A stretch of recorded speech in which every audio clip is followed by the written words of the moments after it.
Fala galerinha, tudo bem? E aí, como é que vocês estão?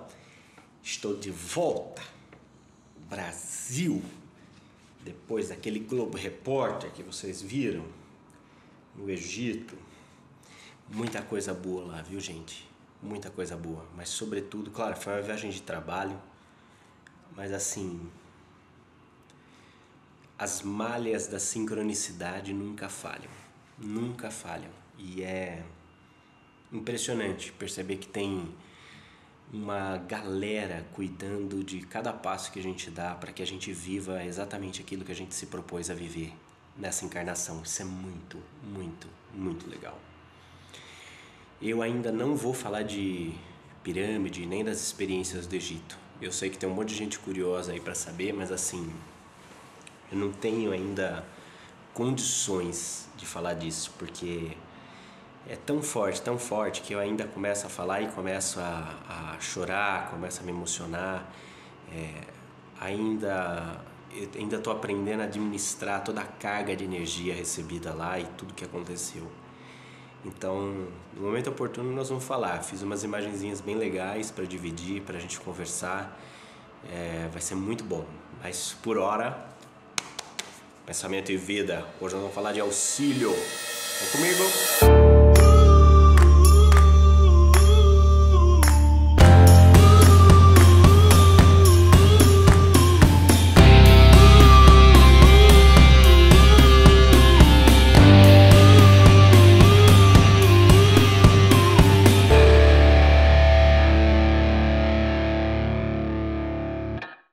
Vamos lá, capítulo 23, auxílio, chegar mais. Hoje eu tô no sofazão aqui gravando, ó, perna pra cima, coisa boa.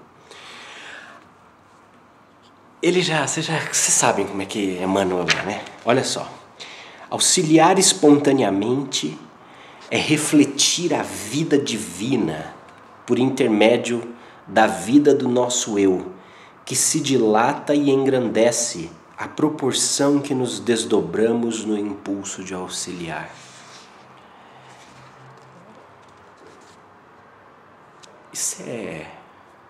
Isso é profundo demais, gente. Ou seja, à medida em que nós sentimos honestamente, espontaneamente, dentro de nós, o impulso de auxiliar, ou seja, o impulso de socorrer, de ajudar, o impulso de colocar o amor que nós sentimos em movimento, ou seja, caridade, né? O amor em movimento, o amor que se desdobra, que recolhe, que abraça, que auxilia, que suporta. Neste momento nós estamos refletindo a vida divina, ou seja, nós estamos manifestando a parte da nossa natureza ou a essência da nossa natureza que é semelhante à do nosso Criador. Ou seja, nós estamos cumprindo o nosso propósito existencial maior, que é ir ao encontro do outro. Eu ouvi uma frase recentemente maravilhosa, que o sujeito dizia assim, diz que um discípulo chegou para o mestre e perguntou assim: mestre, o que eu devo fazer para ajudar o meu próximo?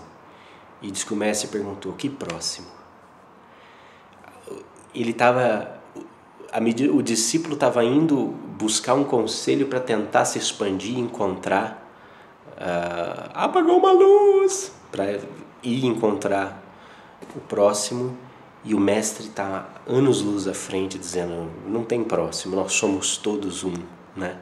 O que você faz para si, você faz para ele. O que você faz para ele, você faz para si. É interessante isso, né? Então, esse auxílio na verdade, é só o primeiro passo do nosso processo de romper esse véu de ilusão de que somos pessoas separadas à parte, para que a gente chegue finalmente à compreensão de que nós somos uma coisa só. De que não tem nada que eu faça para mim que eu não esteja fazendo para você. Não tem nada que eu não faça para você que eu não esteja fazendo para mim. É como se uma gota de água num copo, uma gota de água num copo, resolvesse ser de outra cor, ela não tem como ser de outra cor. Ela necessariamente vai afetar a cor de todo aquele copo. Porque a partir do momento que ela caiu, ela já não é mais gota, mas continua sendo gota, mas agora ela é também aquele corpo todo, né? A eterna providência é o reservatório do amor infinito, em doação permanente, solicitando canais de expressão que distribuam, aos quais provê com matemática precisão. Isso dá um nó na nossa cabeça, porque ao mesmo tempo que fala que ele é um reservatório, que a divina providência, ou seja, o coração do Criador, ele é um reservatório de infinito amor. Então a gente não sabe o que é infinito, a gente tem uma vaga noção, mas é muito difícil para a nossa pequenez, para a nossa finitude entender o que é o infinito. Nós entendemos o que é finito, mas não o que é infinito. É muito mais difícil, é muito diferente. Agora, ele fala que a eterna providência procura, solicita canais de expressão que distribuam esse amor. Ou seja, o exercício do bem, a prática do amor, a vivência do amor é a vivência da natureza de Deus. Essa semana, na segunda-feira, eu publiquei um textinho pequeno refletindo sobre a diferença entre louvar, agradecer e adorar, né? Porque você louva e agradece a Deus, ao Criador, a esse ser que você reconhece como superior, você louva e agradece por aquilo que você vê que Ele fez, ou que você entendeu que Ele fez. Você louva e agradece por fatos ocorridos, mas você adora quando você reconhece quem Ele é. Então a adoração é reconhecer, é o reconhecimento da natureza de Deus, é o reconhecimento da natureza do Criador.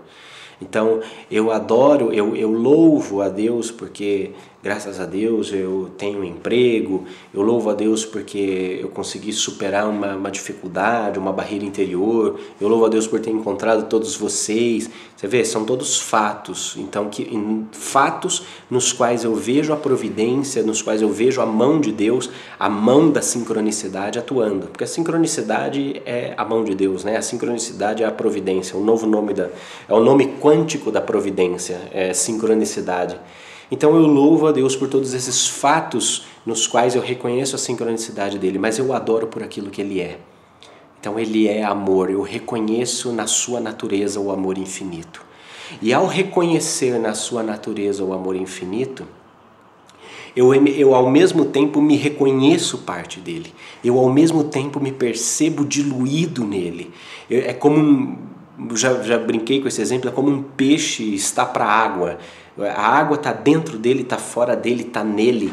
Assim eu me reconheço diante dele. Então, à medida em que eu começo a adorá-lo, à medida em que eu entro em sintonia para reconhecer a natureza desse Criador, a natureza de quem ele é, eu vou me transformando pela experiência do conhecimento. Por isso, conhecereis a verdade e a verdade vos libertará. A experiência de contato com a natureza deste Criador faz acontecer em nós a experiência da verdade. Faz acontecer em nós a experiência de conexão, de sintonia com o todo, de participação no todo. E quanto mais a nossa consciência se expande na certeza e na experiência de que nós somos parte do todo, mais nós vamos nos transformando. Mais o nosso sofrimento diminui. Nosso sofrimento vai diminuindo diante do todo. Mais o nosso sofrer, as nossas limitações, a nossa impaciência, tudo isso começa a ser transformado. Aquilo que nós estamos começa a ser transformado por aquilo que ele é. O que ele é absoluto, o que nós estamos é transitório. Então, se você está estressado, se você está deprimido, se você está magoado, se você está desesperançoso, se você está sofrendo, se você está desequilibrado, tudo isso vai começar a se transformar na medida em que você começa a adorar, ou seja, na medida em que você começa a reconhecer a natureza do Criador. Ao reconhecer, você se espelha, você é transformado. É demais, né? É necessário, porém, que estejamos de atalaia no celeiro de nós mesmos, a fim de que não impeçamos o eterno dar-se de nosso Pai, dando incessantemente dos bens que Ele nos enriquece. Olha, Deus é como uma chuva incessante, só não se molha quem não quer. Se você sai na chuva, de guarda-chuva com guarda-sol imenso, você não vai se molhar, você não vai ser atingido, refrescado, envolvido por essa chuva. Percebe? Deus é uma tempestade, cara, é uma chuva que não para.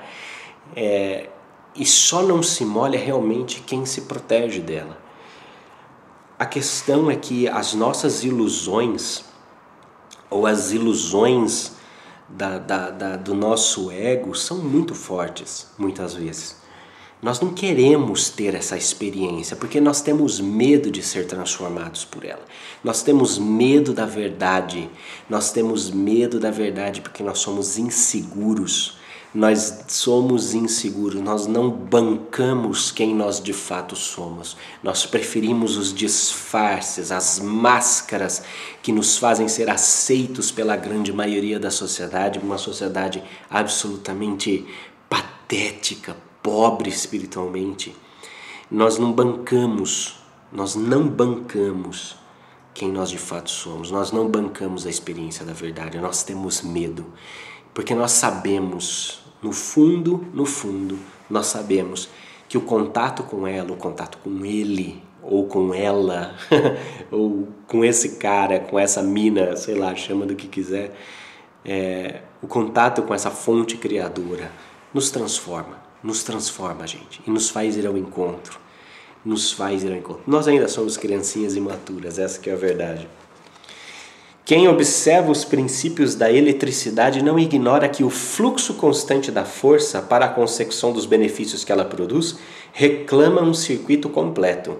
Se não houvesse polos positivos e negativos, não disporíamos do favor da luz e do movimento. Quem conhece igualmente o manancial sabe que a água, para manter-se pura, exige escoadouro. Toda obstrução, por isso mesmo, significa inércia e enfermidade. A lei do auxílio permite a solicitação, mas determina a expansão para que a ajuda não desajude. O sangue que não circula gera a necrose que traduz cadaverização dentro do corpo vivo. Veja que coisa maravilhosa. Ainda na semana que vem, e vocês estão acompanhando toda a proposta pública que nós temos colocado desse projeto que vamos iniciar em setembro, chamado Círculo, esse projeto pensa que reflete a experiência que nós temos de que o conhecimento gera movimento interno de reforma com expressão externa de transformação.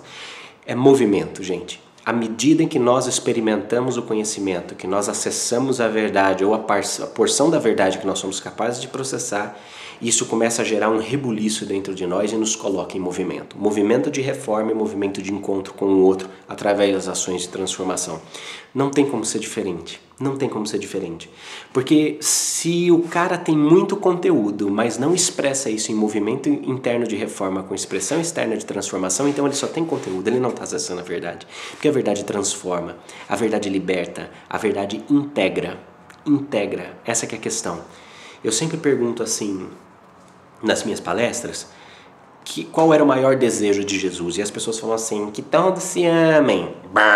Errado. O amor era só o caminho. O grande desejo de Jesus, ele fala no Evangelho de João, durante a sua oração, pouco antes de ser crucificado, ele diz, Pai, que todos sejam um, como eu e você somos um. Que todos sejam um. O maior desejo de Jesus era a integração cósmica, era a noção ou o desenvolvimento em nós da consciência de que nós somos parte do todo. Era promover na humanidade essa sensação oceânica, de gota no oceano, de parte integral de um todo maior. Veja que o auxílio é isso, veja que o auxílio é a expressão de movimento. É a partir do momento que você tem uma experiência da verdade e vai ao encontro do outro. O encontro do outro é o primeiro passo da integração. Não tem integração se a gente não se encontra com o outro. Não tem integração se a gente não pensa no outro, se a gente não se coloca no lugar do outro. Não tem, não tem. É por isso que a gente vê tantos movimentos que tinham tudo para ser demais, para ser maravilhosos, patinarem. Patinam. Porque eles não dão vazão a esse movimento. E aí, como o Emmanuel diz, água parada estraga. Quando você não dá vazão a esse movimento de encontro com o próximo, cara, você começa a se necrosar espiritualmente. Essa que é a verdade. Doa a quem doer. Eu tenho que dizer. E é por isso mesmo que nós estamos começando esse movimento do círculo. Porque nós já temos conhecimento suficiente para saber que nós temos de ir ao encontro. Nós temos que começar a praticar a transformação. Senão, esse conteúdo vai começar a necrosar dentro de nós. É tipo pérolas aos porcos. É tipo a parábola dos talentos. Eu te dou tantos talentos, mas o que você vai fazer render com isso? Você tem que investir, você tem que aplicar. O conhecimento se multiplica na medida em que nós aplicamos ele no nosso dia a dia. Ele se multiplica. Gente, se multiplica. É como a mediunidade. Mediunidade é serviço. Você quer desenvolver a sua mediunidade? Você acha aí que você é... eu não tenho nada disso, eu não sei fazer isso. Não sabe, mas o que você faz? Você fica dentro do seu quartinho bonitinho, cheio de Hello Kitty, de super-heróis encantados, e fica aí paradinho, achando que de um dia para o outro você vai começar a ter clarividência. Cara, acorda. Não é assim que funciona. Arregaça as mangas, vai para um centro espiritualista, vai começar a dar passe, vai fazer projeção de energia, vai trabalhar com cura, vai ouvir as pessoas, vai ver quem tem problema de verdade. Aí você vai me dizer se a sua mediunidade vai se desenvolver ou não. Claro que vai, cara. Claro que vai. É questão de circuito, é questão de necessidade, entendeu?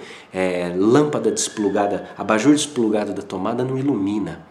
Não ilumina, mas ele tem que ter um serviço, ele tem que ter uma função. A partir do momento que você exerce uma função, a conexão acontece. É simples assim. O homem que saiba governar muitos bens reunidos, construindo com eles a base do trabalho e da educação de muitos, é qual represa em lide, no campo social, missionário do progresso, que as leis da vida nutrem de esperança e saúde, segurança e alegria. Ao passo que o detentor de numerosos bens, sem qualquer serventia para a comunidade, é um sorvedouro que sombra à margem do caminho, usuário infeliz que as mesmas leis da vida cercam de angústia e medo, solidão e secura. Puxa, coincidência ou não, né? Mas eu acho que eu antecipei aqui um pouco. É a parábola dos talentos, gente. Os talentos a serviço são grande felicidade. Os talentos guardados pelo medo, né, pela reserva, pelo egoísmo, ou simplesmente porque não está nem aí, esses não rendem nada. O amparo que recolhemos corresponde ao amparo que dispensamos. Que demais, né? E o amparo que dispensamos está invariavelmente seguido de vastos acréscimos potenciais para a hipótese de nos fazermos mais úteis. É isso, é um movimento, é tipo uma bola de neve, sem querer fazer menção à bola de neve church aqui, né? Mas até que, de repente, eu acho que agora entendi por que chama bola de neve church. É uma bola de neve, cara, é uma bola de neve. Uma vez que você... eu digo assim para você, ó, o mais difícil do movimento é romper a inércia, ou seja, o estado de não movimento. A partir do momento que você rompe a inércia, vamos dizer assim, que a gente vai todo mundo junto se reunir para empurrar um vagão de trem. Cara, até fazer a primeira roda, dar um giro completo, vai ser muito suor, mas o segundo giro já vai mais fácil, o terceiro giro vai mais fácil, e aí de repente nós estamos empurrando esse trem com uma mão só. Difícil é começar a fazer. Difícil é começar a fazer. Mas depois que faz, ninguém segura. Aí é Rolling Stones. Lembremos-nos de que refletir as bênçãos de Deus no socorro espontâneo ao próximo, sem o tambor da vaidade a estimular-nos o exclusivismo, é atrair os reflexos de Deus para aqueles que nos cercam e que igualmente em silêncio se deslocam ao nosso encontro, prestando-nos assistência efetiva. Ajudar com o sentimento, com a ideia, com a palavra e com a ação, ajudar a todos a melhorar, sempre a invocar em nosso favor o apoio integral da vida. Quem ajuda é ajudado, gente, por uma questão de ação e reação, por uma questão de ressonância. Quem muito ajuda, muito é ajudado, porque ele respira esse reflexo divino. Não nos esqueçamos, pois, de que o auxílio que prestamos às criaturas sem exigência e sem paga é a nossa rogativa silenciosa ao socorro divino, que nos responde invariável com a luz de cooperação e do suprimento. Não é que é uma questão assim de recompensa, entendeu? Eu vou ajudar porque assim quando eu precisar, Deus me ajuda também. Sabe, essa não é a pegada, esse não é o espírito. A questão é que quanto mais você ajuda, mais você vai ao encontro do outro. Quanto mais você vai ao encontro do outro, mais você se integra com o outro, mais desenvolve em você o senso de consciência cósmica, de participação do todo, de integração com o todo. Quanto mais integrado você está ao todo, mais poder você tem. Por que você tem mais poder? Porque mais conhecimento você tem, mais domínio sobre si você tem.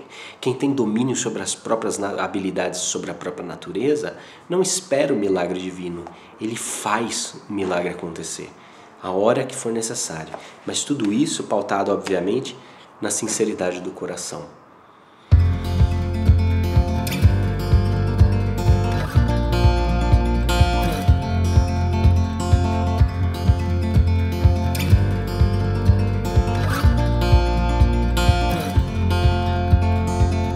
We got love that we'll never need to hide.